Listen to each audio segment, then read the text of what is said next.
Alright, problem children, listen up.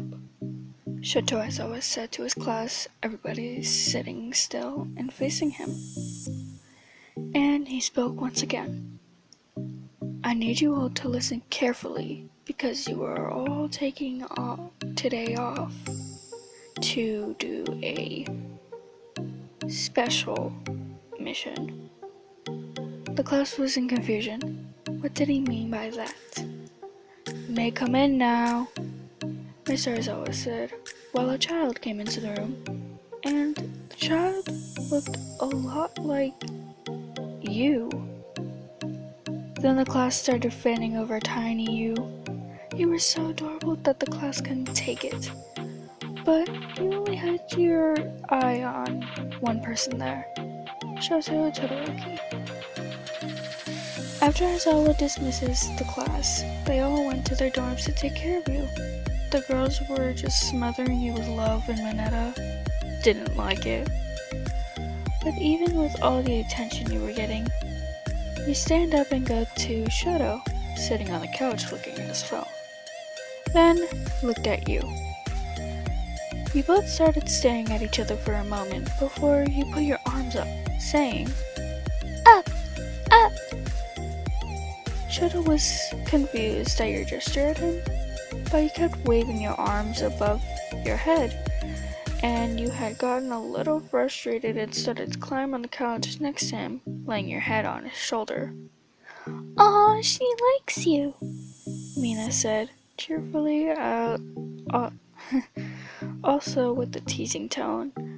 Shoto was still silent and a little embarrassed at the situation. Later on, the class left you and Shoto alone to play, since you kept begging to play. So, you played hide and seek. YN, where are you?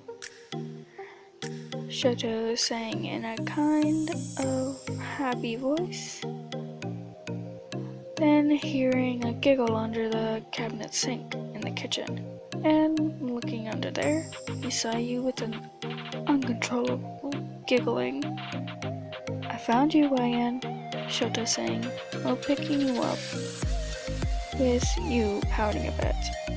"Aw, no fair," with you still giggling and pouting at the same time. Shoto was now smiling and started carrying you to his room because he knew that if he left you, you would probably beg for him back since you basically were begging to hang out with him. Once you entered his room, he set you on his bed so he could do his homework on his desk. It was about 8 p.m. at night, and you had lost a lot of energy playing, so you decided to sleep. You wanted to sleep, but you couldn't. You didn't like Shoto's bed. It wasn't comfortable to your tiny body. So you climb off the bed and stand in front of Shoto with droopy eyelids. "Yes, YN?"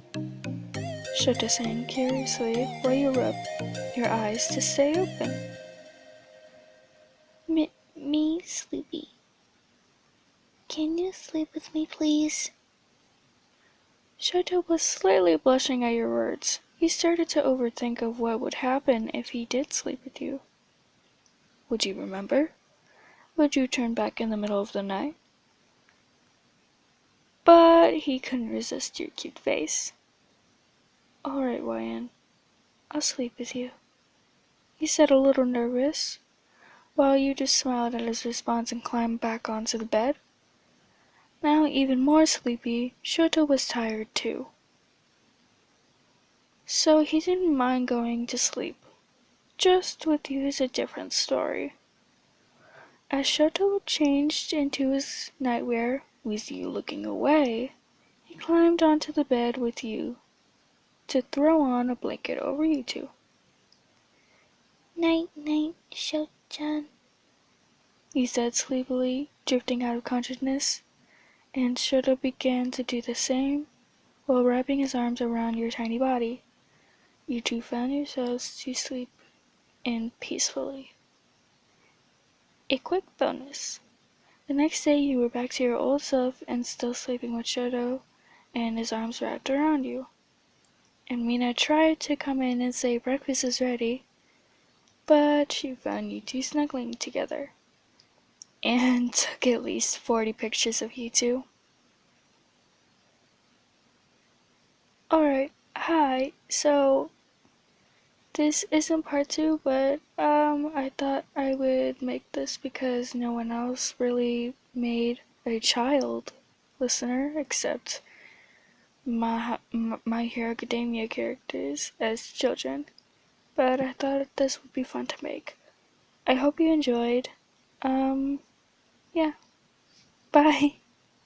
The script was written by me, um, and the anime is My Hero Academia.